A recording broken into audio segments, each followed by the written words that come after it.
What is up, everybody? Dirty and DZAN coming at you again for episode number 2. My friend DZAN. How's it going, guys? How's it going? Make sure you guys are following us on Twitter and Instagram too. We're going to be posting some stuff throughout the week and everything. If you guys have any questions or anything you want added on to, maybe some subjects, ideas we could talk about, hit us up on there. Dirty in DZAN, Twitter and Instagram. How you doing, Dirty? I'm doing okay, brother. Listen, man. Yeah. I think we both had a bit of a rough week last week with our picks. I said some really stupid statements looking back, but that's going to happen when you make predictions. Exactly. Hey, it's all good. So basically, without running through each thing, because that would take too long, basically the point situation is I have 3 points. DZAN has 3 points. DZAN picked the round and method for Francis Ngannou knocking out, which I called him crazy. Yeah. But I also called him crazy for picking Tyron Woodley, which I was crazy. He was crazy. I was But in my defense, for the first 45 seconds, man. That was champion Tyron Woodley. That was champion Tyron Woodley. The dude fought. Yeah. The dude fought. I think I give him that. He fought. And I haven't seen that Tyron Woodley since the last time he fought Stephen Wonderboy Thompson. Yes. He showed up. I give him that, and I did not see that part coming. But Vicente Luque, and I recall saying this at the time, he's going to come forward, and he did. Yeah. And I don't know what it is with Woodley, but he just doesn't respond well to people coming forward to him. That pressure, just not like anymore. Connor. Yeah. Same as Connor. When people come, when they force the issue on Connor, he is uncomfortable. Yeah. If you let him sit back and pick you apart, you're done. But Poirier didn't do that. Just like Luque didn't do that. He came forward. And again, though, all due respect to Tyron Woodley, because he did show up for that fight. Yeah, I did not expect the Darce. I got to say that. I was not expecting a submission. No. If it was Luque, I would think maybe a nice body kick and then finish it with shots on the bottom. But, woo, man. I thought he was going to soften him up with the body shots, with the kicks, because that's what Vicente Luque is known for, is his kicking. Yeah. And I thought he would soften him up, my rib thing. Yep. I thought that was going to be just a magnet for him. Yeah. And he did throw some good kicks. Yeah. But a Darce choke, I don't think anybody in the world would have predicted that. Not even Tony Ferguson. No. Well, that's the co-main event. Let's get back real quick to the co-co and let's talk about Sugar real quick because let's talk about Sugar. I'll start this one off. Okay. First round looked fantastic. He should not have walked away. He messed up big time, and he likes to get these walk-off knockouts. He wants these viral knockouts. He needs to get the job done. He needs to just get in there and get it done. We know you have spectacular skill. We know you got flair. You don't need to have a highlight reel every single time. You're not Gagey. You're not the highlight, all right? You are Sugar Sean. He was piecing him up. Just like I said, maybe he'd do some crazy spinning body kicks. That's what he was doing. Then to the head. I mean, knocked him down, I think, twice, right, in the first round. And he should have did it. But that late stoppage was still beautiful. I got to say, it was still a beautiful knockout. It was. But to your point, what does he do? He lets him back in the fight. Yep. That's just dumb. It's cage fighting, man. Yeah. You win by any means necessary within the confines of the unified rules. That's what you do. You don't do that stupid shit that you pulled again. And all you did, Sugar Sean O'Malley, is reinforce exactly what DZAN and I said last week. Yep. You got to stop with the nonsense, man. Yeah. It's fighting. And at some point, I promise you, when your competition starts stiffening up a little bit more, and it hasn't yet, let's not get this twisted. Yeah. We talked about this with Kamzat and other things. the competition is going to get stiffer as you go. And you do something stupid like that to Cody Garbrandt or TJ Dillashaw, you're done. Yeah. You don't just stop with the nonsense, will you, man? And what do you think about that? I couldn't find my gloves, by the way. They're in my closet. Oh shit. Oh, okay. They're in my closet. And quite frankly, my wife, I usually just tell her to come in here and clean.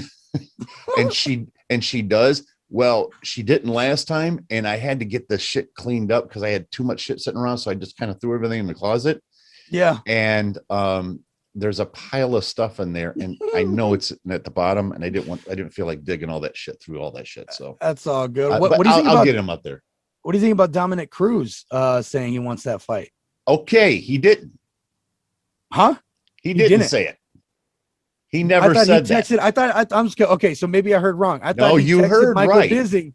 Okay, you heard. So right. Michael Bisping just was no, it wasn't Bisping. It was Chael Sonnen. Sonnen. Okay, that's right. It was Chael. It was Chael. Yeah. Okay. Chael claims. Now, here's what Chael said though. He said, "I didn't have my glasses on," but he mentioned. Right. Yeah, he mentioned Sugar Sean O'Malley. So all I can do is deduce that he wants to fight him. Well, Dominic Cruz came on to Ariel's show and straightened it all out and said, listen, Chael's a promoter. He knows that if he gets his name out there and attaches it to Dominic and Sugar, it's going to drive traffic to his things and all that. And he's right. You know, yeah, it's tricky and little underhanded, but that's Chael sometimes. Yeah. You know, we love Chael. Gotta love Chael. You gotta love Chael, but you got to take things that he says sometimes with a grain of salt. And the reality is that Dominic never said that. But what he did say though was that he would not rule out Sugar Sean. He felt that he was a big enough fighter, a big enough name that you know he's worthy of the competition. But he didn't want to paint himself into a corner to only fight Sugar. He wanted, you know, he threw out a few names. So yeah, I mean, it's not a bad fight for Dom. It's not a bad fight for Dom to get back in the title picture one last time. It's one last hurrah at it. It's not, but and I am a huge Dominic Cruz fan as far as his fighting goes. He's a little cringy. He's very, yes, he is. Yeah. His steps are very awkward. And I know that he prides himself on that, right? Mm-hmm. And it is great head movement, solid. But when you get somebody that really, really knows not only the fundamental, but the advancements in boxing, like a Cody Garbrandt, you get exposed. You get exposed quickly, you know? Yes, sir. So, yeah, no truth to the story that Chael would have been good though. Would have been nice though. And it's not to say it won't happen. It's fun to talk about. Yeah, it's fun to talk about. You know, absolutely. That would be a good. Speaking of fun to talk about, what's up? Let's do it. Oh yes. Well, hold on. We got to get to Ngannou and Stipe real quick because we saw some beautiful techniques from my man Francis. Talk about and I said it. And I said it last week. People, I said we it kind last of week. brushed over the whole Tyron Woodley thing. You bailed on that one real fast. Now all of a sudden we're going to talk about Ngannou. You're very, you know what? You're very astute, Dirty. You're very astute. I'll give you that. Look, I said last week Francis was going to come with some technique. He was sharpening his tools, and he's been working on his wrestling with Usman. He's been shelved for not really shelved, but he's had some fights, but really been working and honing that aspect of it. And man, did he show it off.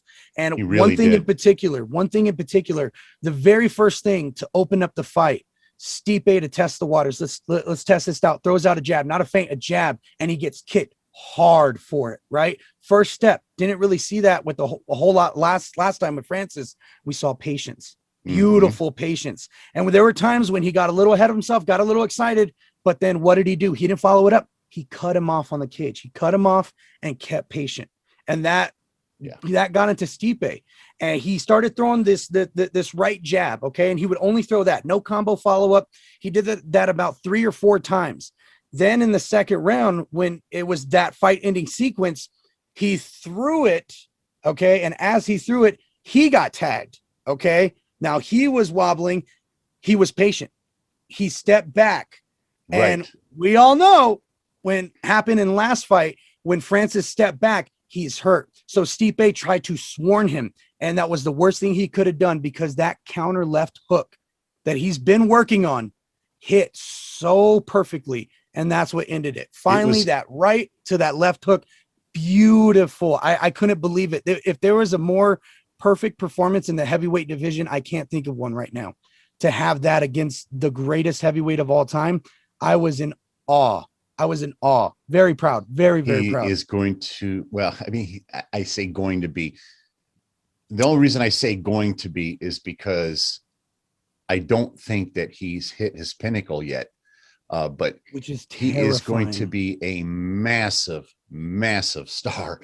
Yeah. And a lot of that has to do with his personality. I just love the guy. Yeah. Yeah. He's just so pure. He's just so pure. And what he said about he wanting to do feel with like his he's belt, got to constantly pump his chest out. Yep.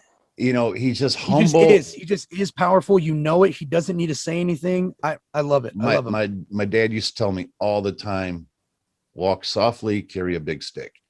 Yeah. You know, and that's the epitome of Francis Ngannou. He doesn't have to talk about how tough he is. He doesn't have to, you know, tell you what he's going to do to you. He just does it to you, and you can't stop it. You know, unfortunately, Stipe is going to have to go back to the drawing board here. I am not ready to write him off yet. No. When you've, what was it, 4 title defenses? Yeah, I believe. three. It's still most. Yeah, 3 times. Yeah. At heavyweight. Yeah, that's it's a impressive, hard thing man. to do. Yep. It's next to impossible. Yep. With that said, and I want to reiterate, I don't think Stipe is done, but Francis is only going to get better. Stipe, we've seen the best of Stipe, you know, so boy, I just don't know who can take this crown, at least for the next couple of years. I just don't know, man. I don't know how that could happen. Once, you know, you pointed it out very, very well. You know, he did that sprawl at one point, and when he did that and he kind of pulled back, I'm like, oh my God, that was high level. Yeah. And you know what that reminded me of is that reminded me of Brock Lesnar. The kind of wrestling that he, when he would get them to the ground, he would sprawl to their back to do ground and pound shots. When I saw him do that, I was like, whoa, a la Lesnar, really? Yes. What was it? Was it Alistair Overeem? Oh, no. He's not in the UFC anymore.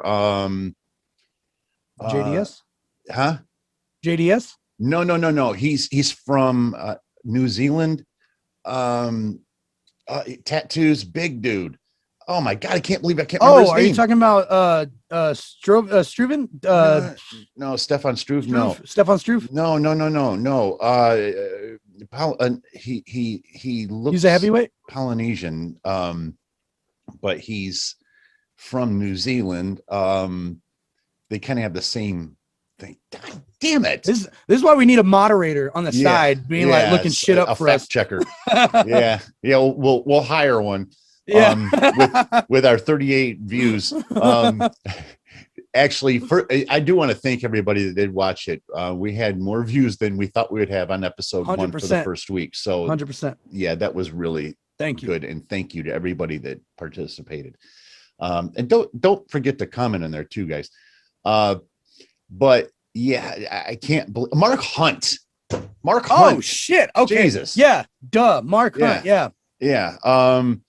But yeah, that fight, Mark Hunt versus Brock Lesnar, that really showcased Brock Lesnar's wrestling, man. Yeah. Because I really thought Mark Hunt was going to knock him out, because that was at that time when Mark Hunt was doing those one punch walk-off knockouts. Woo! You know? And those walk-offs were beautiful. They were sexy as hell. Yeah. So you walked off before they fell down. Okay. I loved it. Okay. Enough of this gloating shit you're doing on me right now. I love it. Yeah. Well, I picked 3 winners. You picked 2. So let's keep it straight here. Yeah. It's Hey, 3 points to 3 points. All right. I'll put it on the screen right now. But okay, can so we talk now we about can this? now we can move on. When up, motherfuckers? Let's When do up, it. motherfuckers? Baddest Fuck motherfucker in that the world to bitch. never have the belt. Yes, sir. Well, Nate him and Diaz Artem. versus Leon. Yeah. Hit him Oh, up. Artem. come Don't on. I'm forget so Artem. sorry, Artem. Artem, I'm Yeah. so sorry. The GOAT. I'm The so goat, sorry. man. Come on, man. John. I'm so sorry. So yeah, Nate Diaz versus Leon Edwards. Man, fuck that co-main. bitch. Fuck that bitch. First 5-round co-main event in UFC history. Yes, sir. No title fight. You have co-main. to. It's Nate You got fucking to. Diaz. You got to man. with Nate Diaz. You have to give him 5 rounds. You have to, especially with somebody that could go 5 rounds like Leon. This is going to be a good fucking fight. This whole card is going to be amazing. And we didn't get to touch on last week. We'll talk about today with the Chandler and Oliveira, who's going to be the main event of that card.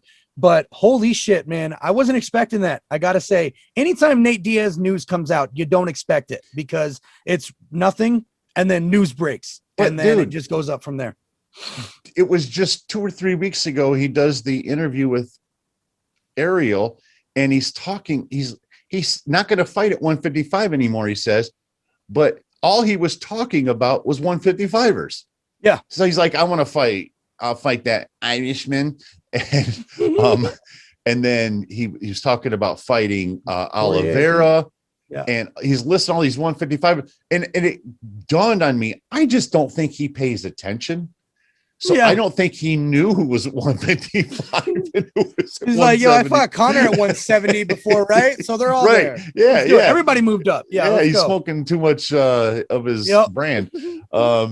But yeah, that's exciting as hell, man. Very exciting. Very exciting. I can't wait to dive deep into that one and kind of look at, go back and look at some other fights and kind of see how that might match up. But just in my head right now, I'd see Leon taking it. I mean, to be honest with you, I see him taking it. He will. People need to stop underestimating Leon Edwards. And bad showing last fight. Bad showing last fight for this first time back in 4 years. But the man is a fucking beast. And this right here, this fight is going to finally tell everybody, okay, we have a contender. This fight right here is going to finally give him his title shot. And it sucks that it took him all this time to get it. But sometimes when you're in the UFC and you're in these deep divisions, 155 and 170, it takes time. Nobody, unless you're Michael Chandler. Yeah. Okay. I got a problem with this one, man. I really do. But let me just say this first. Part of the problem for Leon was the COVID stuff. And but also he did turn down a belt fight. And I got to be honest. I had mixed feelings about that when I still do. But at the same time, when you're turning down title fights, 10 days notice or not, Nate didn't turn them down. I don't know. I just don't like it. It's just, I know it's 10 days, but you're a trained fighter. The only thing that 10 days is a problem for is making weight. Yeah. It shouldn't be about your skill level because these guys they're always training. You watch Bisping's podcast. He talks about it all the time. It's bullshit. These guys using this as an excuse. I was always ready to fight. Yeah.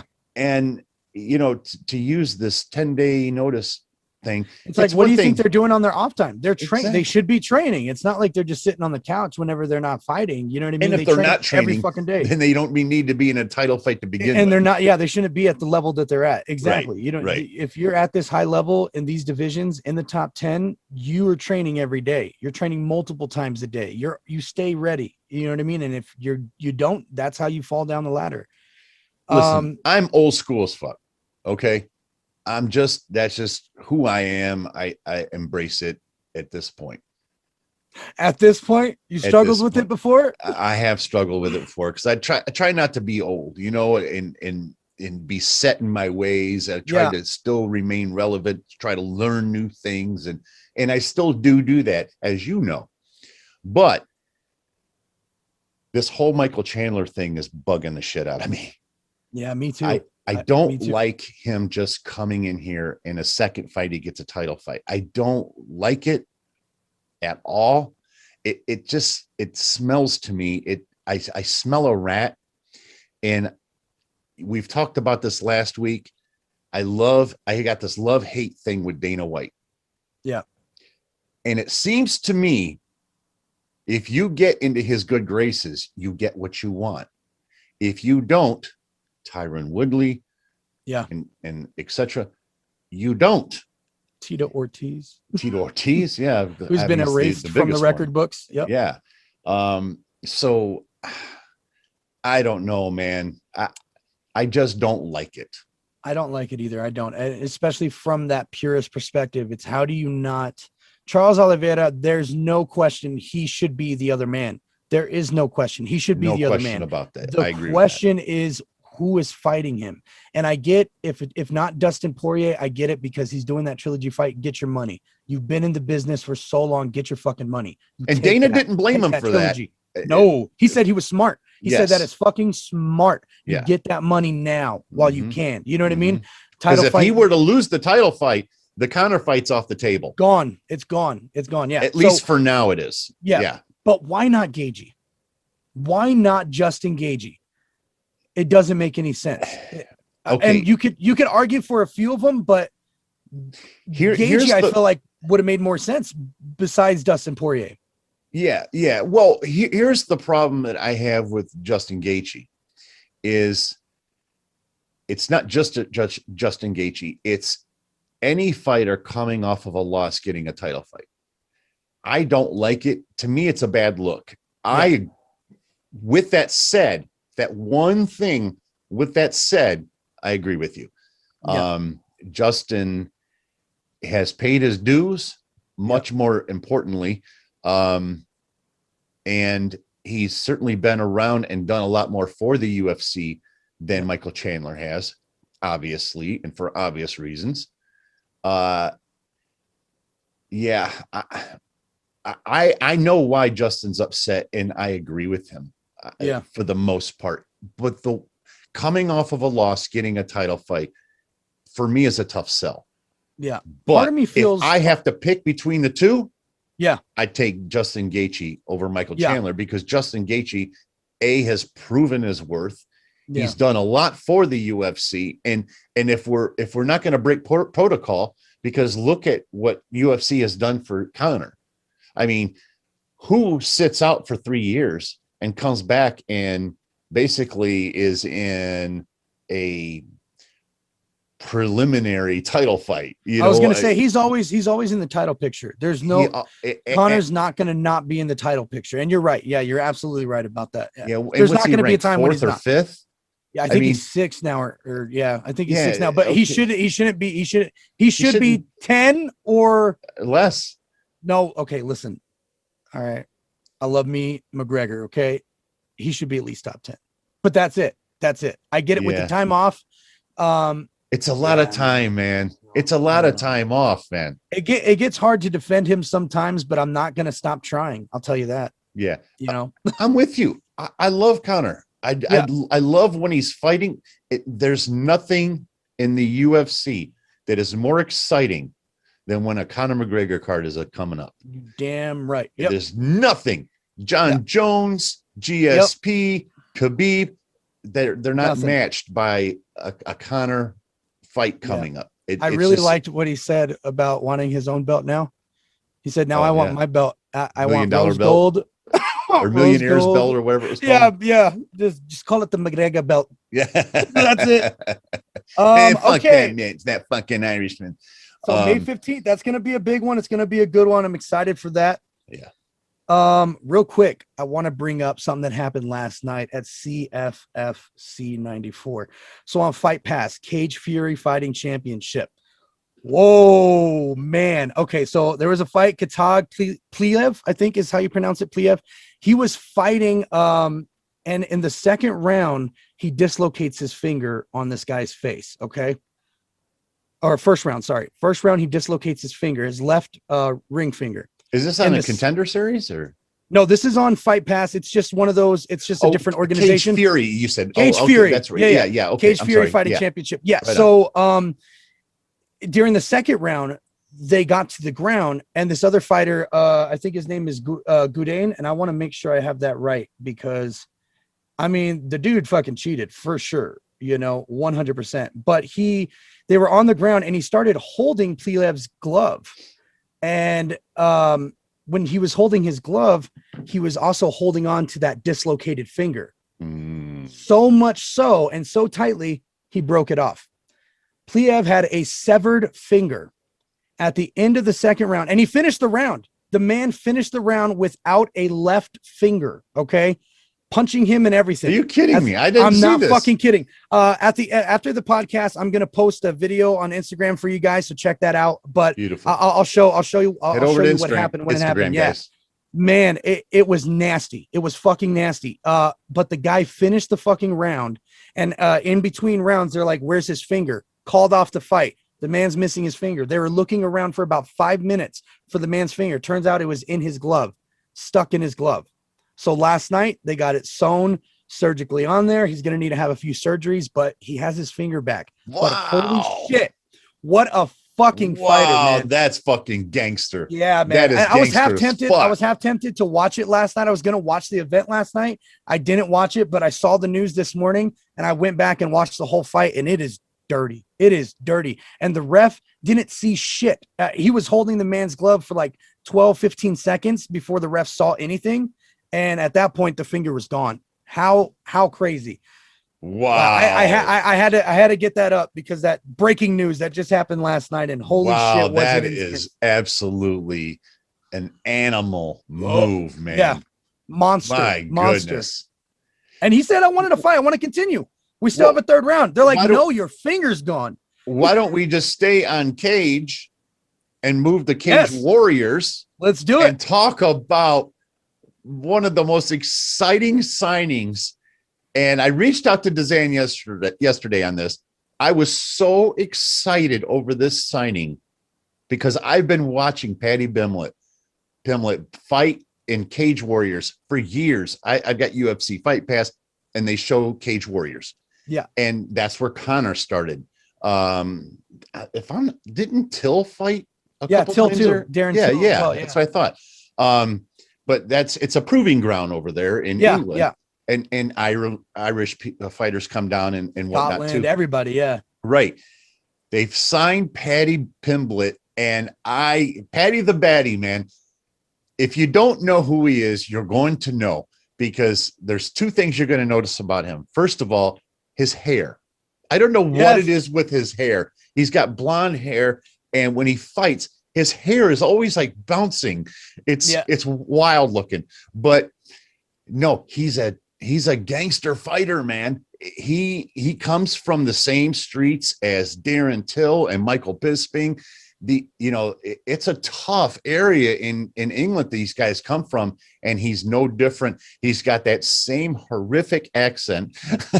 Yes. You can't understand a fucking word these guys are saying, man. Sounds like a mini Darren Till. Oh, yeah, I was watching his highlight man. yesterday. Dirty had to educate me on this young man, and holy shit. Watched his highlight reel yesterday, and man, he looks like a real mixed martial artist at 26 years old. He was in Cage Warriors since the age of 21. I think DZAN pulled up his fight record. I think he's got 19 fights, right? Yeah, 19 pro fights before he even hits the UFC. Insane. Yeah, but by 26 years old. He's still only 26. Yeah. So this is still very exciting because he's still coming in and he's not even probably peaked yet, which is really that much more exciting. But I did happen to catch the interview he did with Ariel Helwani, and apparently his hand and his arm were just in pieces. Oh shit. Yeah, apparently it just looked like a piece of dynamite went off inside of his hand. So he had several surgeries, and but I guess he's back to 100% now, and the terms were not disclosed, but it sounds like he did get a nice contract from the UFC. He turned down a contract before from the UFC, Oh, wow. which is really surprising. Very. But apparently it wasn't agreeing with him, the contract, and he's turned down many offers from Bellator, never entertained Bellator, which I think just adds a lot more to the mystique of Paddy the Baddy Pimblett. Yeah. I can't wait till you guys get to see. If you've never seen him fight, I can't wait till you guys get to see this guy fight. He is so fun to watch fight. Yeah, we're gonna be covering that first fight like crazy. That's gonna be great. That's gonna be great. I believe he's going to end up at 145, which is a perfect spot for him, in my opinion. Yeah, I read yesterday when I was looking him up, I read that he wants to move to the lightweight division after reigning for 145 in Cage Warriors. He says he wants to go into the lightweight division. He knows it's a murderer's row. It really and he is. wants it, and he wants it. And I was like, well, okay, you know what's going to happen then. At some point, you got to expect that him and Conor are going to cross paths. Mm-hmm. You know, I don't think they ever fought in Cage Warriors. I know they didn't, because I've seen all of Paddy's and Conor's fights. And yeah, I've seen all of Conor's, and I don't remember him fighting Paddy. He did fight Joe Duffy though. Conor. Yeah, that's who he lost to. That was what I was his thinking of. Yeah, submission loss. Yeah, to Duffy. Yeah. Yeah. Or was that his? Yeah, no. That was his knockout. He submitted Joe Duffy. Oh, okay. Was that? Remember, because everybody was stunned. Wasn't it Joe Duffy he submitted? I thought, unless that was the guy that he knocked out, that was the guy that he did his walk-off knockout. I'm pretty sure. Yeah, maybe you can look that up. I know Conor submitted somebody that he was not supposed to submit in Cage Warriors. And we all know now that that's just not Conor's specialty, is being on the ground. But I remember watching. I could have swore it was Joe Duffy, but it was Dave. Joe Duffy's. It was Davey Smith or Davey somebody. That's who it was. Yeah. Okay. So I was right. Yeah. That was Conor's loss to. Okay. That was his loss. He got Davey, armbarred, or not armbarred. Who was it that he submitted? Body triangle. Davey somebody. He's a legend over there in England too. He's kind of like Paddy Pimblett. Conor submitted him. Davey Smith, Davey something. Let's see. I want to say Davey Gallen. No, it's not Davey Gallen.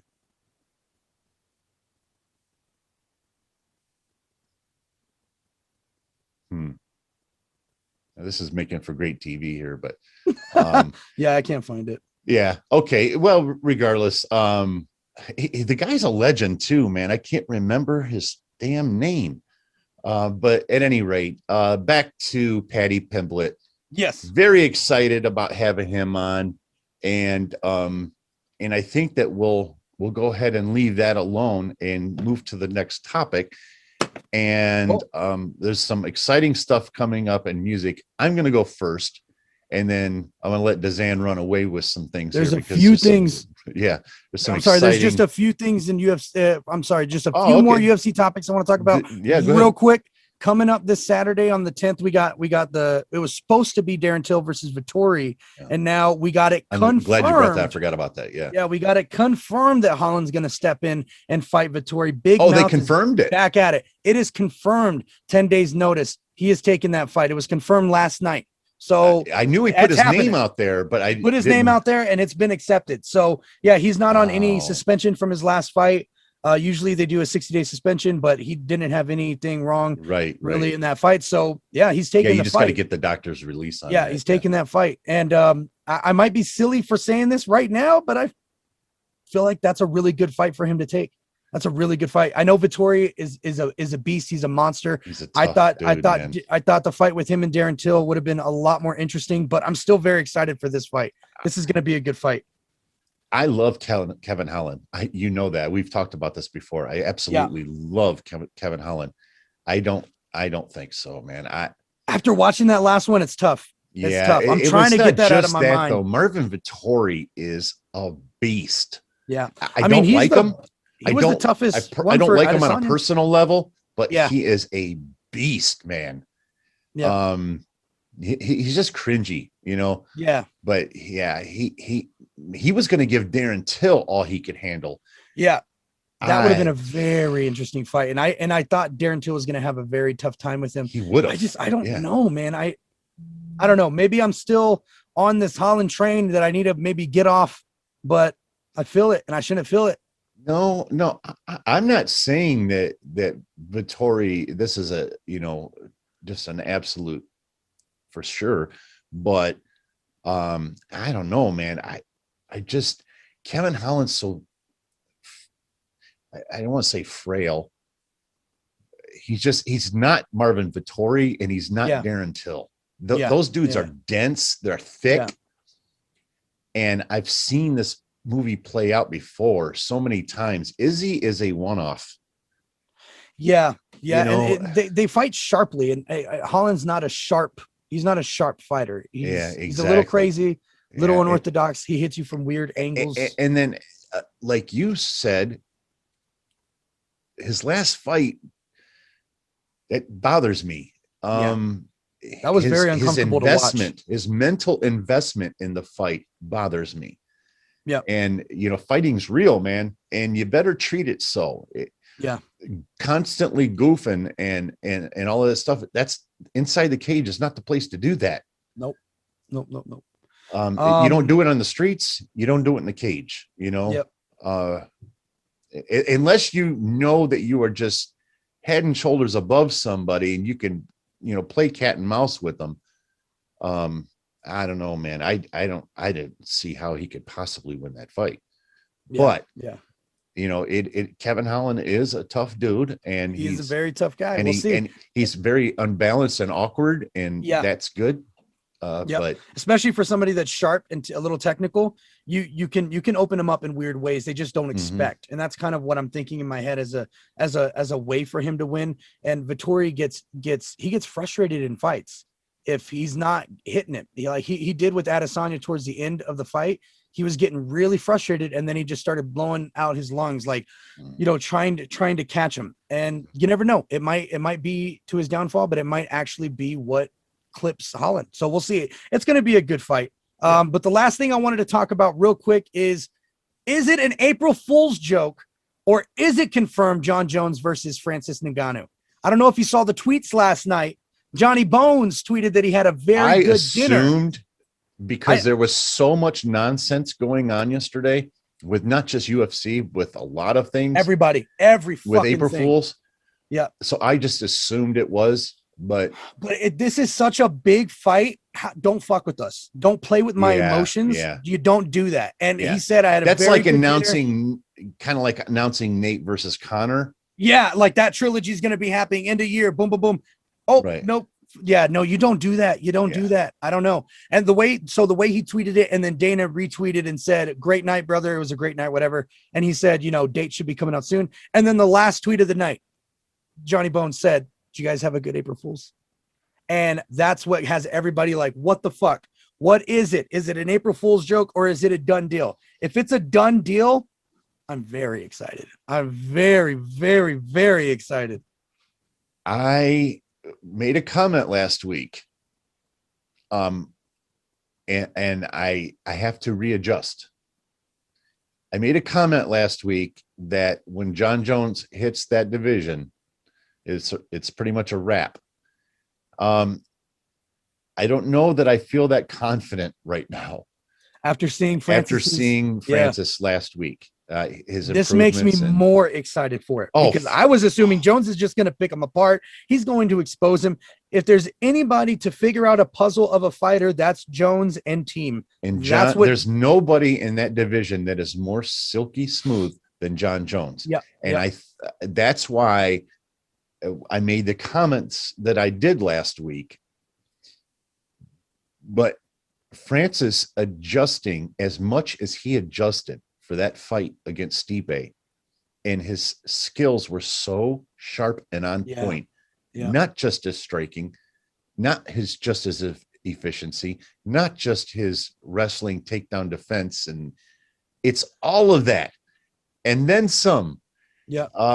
He's kind of rewriting the book here a little bit, And A little bit, yeah. I'm not Just with that one fight. And how crazy I'm is not that? near as confident now that John just goes in there and picks him apart. And, Yeah. you know, I stand by what I said about Francis last week, though, as far as his size. Yeah. That's just a scientific fact. When you carry Yeah. that much muscle mass, you're not built for the long haul. Whereas John Jones, he's got those skinny legs. So that's a lot of lactic acid that he's just not carrying in his body. Yep. You know, and obviously he's bulked up quite a bit, but he's still not like Francis. Yeah. So, you know, it's going to be that typical scenario. If it goes in the first 2 rounds, it's going to be Francis. If it goes past the 3rd round, it's John Jones. It's that old same. Yeah.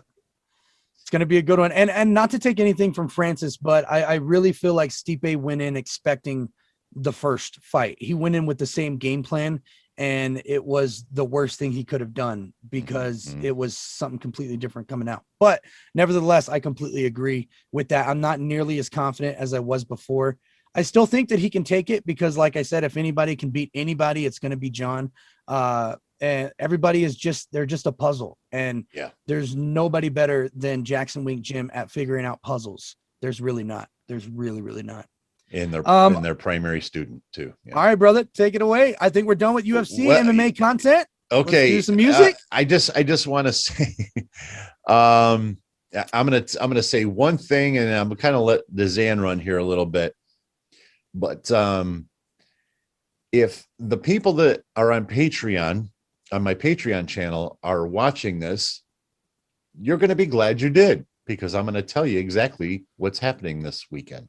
I've kept it a secret this whole time.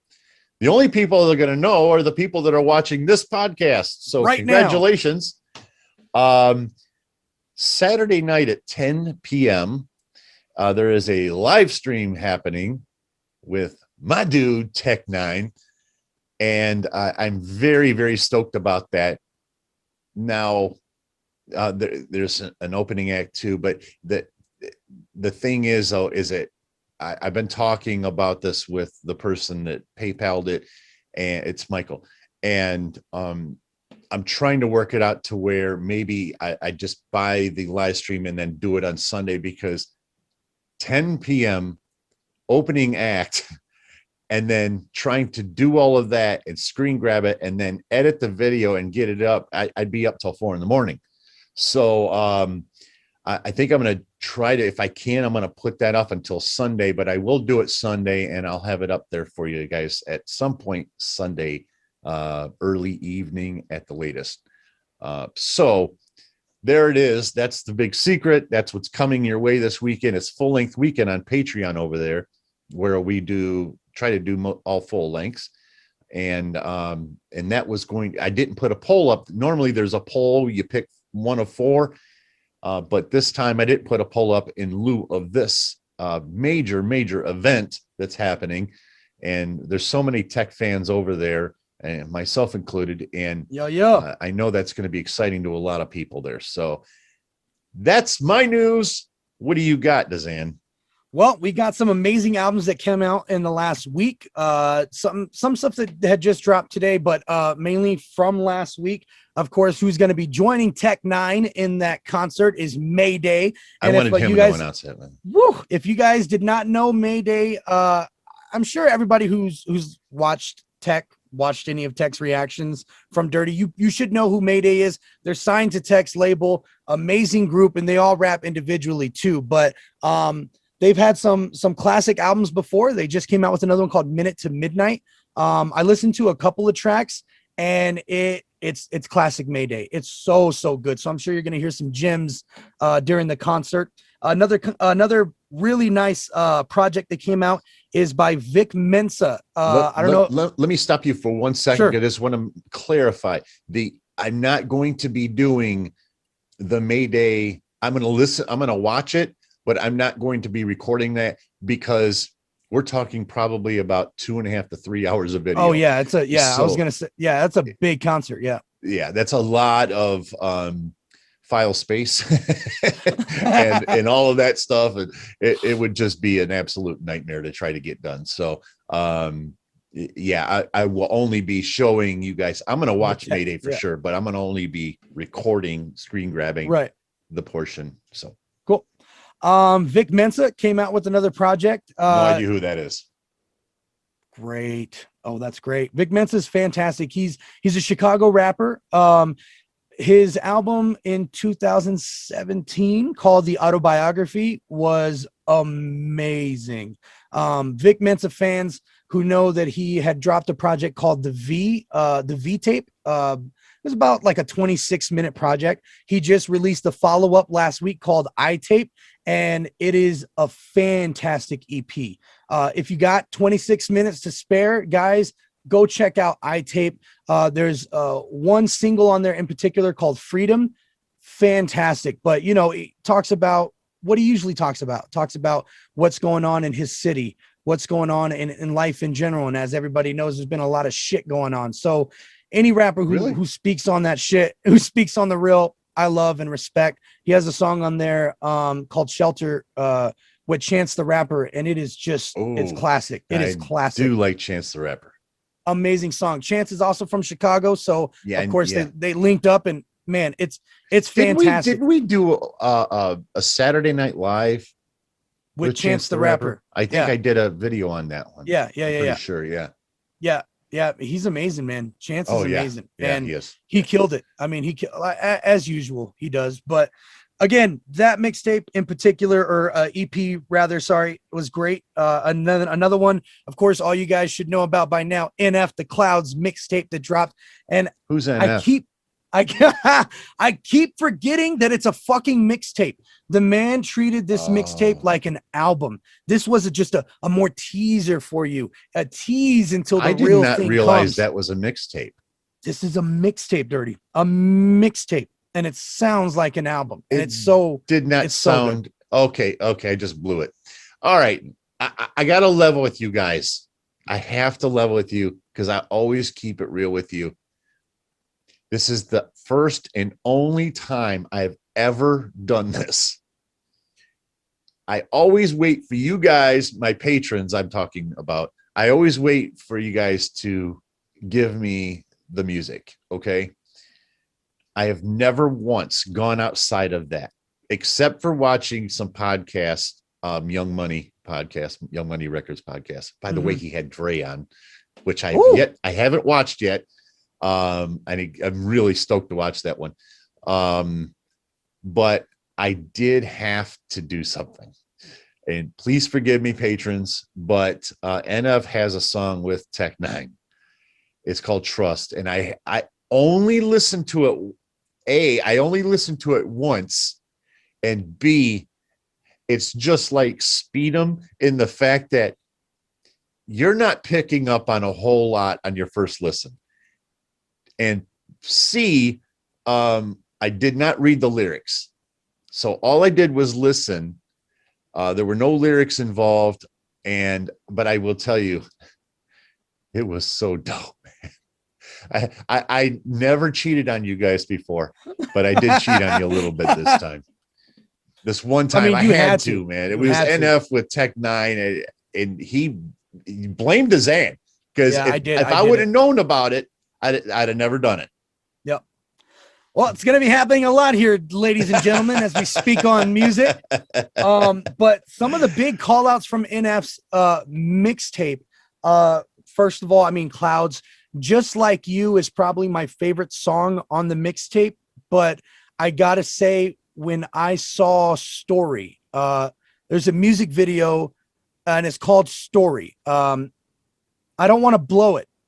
It's amazing. If you guys haven't seen it yet, you need to go watch Story. It's amazing. And NF has always been a great storyteller, but when you add the visuals on top of his lyrics and the energy that he brings, it reminded me a lot of the first time I watched Eminem's music video about the Vegas shooter. It just hits you in a way where your hair kind of rises up a little bit, you know, and you're like, oh shit, you're in the moment with him. any artist that can do that kind of shit, it's amazing. And it's a genius behind those words. And that song right there was genius. Such good story writing. And what was the name of it again? It's called Story. It's just called Story. Okay. And you just got to pay attention to it. It's fucking fantastic. It's really great. One of the best highlights from there. And then of course Layers, Lost, which with Hobson, but Layers in particular. When we talk about cadences, we talk about rapper flow, we talk about how they can fit, you know, their rhymes in certain pockets of the beat. Layers is one of those songs where NF gives you any cadence he possibly can on a 4-measure beat. Anything. He switches it up so many times, and it just adds to the name of the song, Layers, which everybody who writes music and knows there's layers to this shit. And he exposes so much great writing in this whole mixtape. I'm so excited for when the album comes. But what a highlight for Trust that you were just talking about with Tech Nine. We were talking about this. We were talking about this a little bit away before the pod. The similar syllable rhyming patterns and the way that Tech can just fuse these words and bend words like M and just make them fit into those pockets by not only giving you words, but it makes sense and it's telling a story and you get it. And the harmonizing. This project was my favorite project, obviously, this week, and it's going to be something I'm going to be bumping all year for sure. NF The Clouds mixtape. Great. I wanted to highlight some singles of the week. DZAN has a few singles of the week, one being Vic Mensa, again, Freedom. You guys need to check that out. That's a single of the week. Bad Friend by Crypt. If you guys don't know Crypt, he's an indie rapper. He's on YouTube, but he's extremely talented. This is one of those storytelling songs. It's called Bad Friend. Which are always my favorite. You know that. Yes. Yeah. Absolutely. That's why I'm a 100%. Tupac fan. Yeah. Yep. It's all called flowetry. You get your poetry and you rhyme it. That's flowetry right there. And he's got it. And it's a song called Bad Friend. I've heard that word used in a song before. I can't really recall what it was. Yeah. I heard that a long time ago, like back when Bone Thugs and Harmony. You know what I mean? They're like, I think it's going over your head right now. Oh shit! Did I? It went over my head. It's gone. Yeah. It's in the song "Ode to Tupac Shakur." Good God, man! You wrote the lyrics. I said that. Yeah, I said that. But he's got it. He's got flowetry. He's got flowetry. And the song "Bad Friend," it comes with the music video as well. It's really fantastic. And he talks about some of his past experiences that he's had. It's a really good song. And the last one I wanted to highlight was from Hobson himself. After coming off of that Lost single with NF, 1 week later releasing this single called it's called Alone With Me, and again there's a music video to that as well. It's perfect for him to do that. Because he just received an influx of NF fans that want to look at his music, and this song showcases the new Hop as well as the shit that he's been through. His state of mind. Yeah. His state of mind at the time. It's a joke, guys. I accidentally started listening to him spin, and I kind of got into a groove of saying hop spin. I think he said it for like 2 of his videos. I think it was like 2 of them. Yeah. And then I finally got corrected. And so now it's just become a joke. I just say hop spin. Okay. But yeah, those are my singles of the week. You guys got to check them out. Those are my picks for the week for music. Fantastic. Beautiful. I have nothing because, quite frankly, I haven't been paying a whole lot of attention to metal right now. But I do know that Megadeth has yet to release their new album. I don't know what's going on. It's kind of like J. Cole on the hip hop side. It's the biggest mystery in the world. Nobody understands why, but it hasn't dropped yet. It's supposed to. It's been supposed to drop. I can't tell you how excited I am because somebody sent me a video to listen to a song from the Dystopia album, and I listened to it and I was blown away. I couldn't believe how much I liked it. I can't remember. Bullet to the Brain. It was a song called Bullet to the Brain, and it's actually a love song, believe it or not. But I ended up going and buying the album Dystopia, and I could not believe how good it was. I had written Megadeth off for so many years because their first five albums were just so killer, and then they just fell off planet Earth with the rest of their stuff. I hated it. But then when I heard Dystopia and their new lineup, Kiko Luero on guitar now, he's just phenomenal. Dave Ellefson is back with Dave Mustaine, and they got a new drummer. I preferred Chris Adler to the new guy. I can't remember his name, but he's really good though. But the album, is it a new singer? No, he's the drummer. No, Dave Mustaine is the singer for Megadeth. Always has been. It's his band. Dave Mustaine used to be in Metallica when Metallica first formed. And shit. he had a drinking problem. They kicked him out. So then that's why he started Megadeth. That's why Megadeth and Metallica are kind of similar in name, you know. Yeah. But anyway, so no, Dirk something is the new drummer. Anyway, but that album Dystopia just blew me away. Could not believe how good that album was from the back. It's just one of those, every single song was a killer on it. So it's the same lineup. So I'm really excited to hear this new one. I'm really excited to hear the new J. Cole, and they're playing games with us. Yeah. Knock it off, just drop them. But that's basically all I have right now. I just kind of wanted to vent that more than anything. Let's get this album dropped. As you know, Dirty and DZAN have been flirting with doing an EP, and I am personally going to be doing my own EP kind of at the same time here. I'm riff writing right now. I'm in that mode. But DZAN and I are going to be working on something that's going to be a bit of a fusion, you know, with a bit of a twist to it, and which you always try to be unique and do your own thing, you know. But then I'm going to be doing some metal, straight up stoner heavy metal and groovy stuff, you know. And where, you know, I do it all. I do the drums and the bass and the guitars and vocals, and I'm in the middle of taking vocal lessons. I've been taking them not only on Zoom, but here in South Florida. So I'm taking vocal lessons from 2 different people. I hope they can help me. I've been practicing, and it's definitely getting better, but it's never been my forte. Guitar and drums and bass are really my strong suits. But anyway, so that's going to be coming your way here within the next, hopefully, year. And hopefully not a year and a half for one song, right? Yeah, right. Maybe we can pump them out a little bit sooner, a little bit quicker.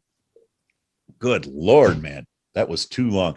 But for good reason. COVID hit, and it was a million things that took place here. And but at any rate, I think that's what we got for you guys this week, and I hope you guys enjoyed it.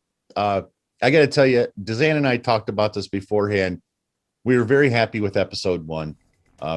And we feel like it's just going to get better and better and better. So don't forget to like and subscribe. Please comment below. Hit the notification bell. That way you know right away when Dirty and DZAN just popped up a new one, because you never know. We may end up doing 2 in a week. At some point here and there. So always hit that notification bell. All right. Thanks, guys. Thank you, Pete. Have a good one. We'll see you next time. Peace out.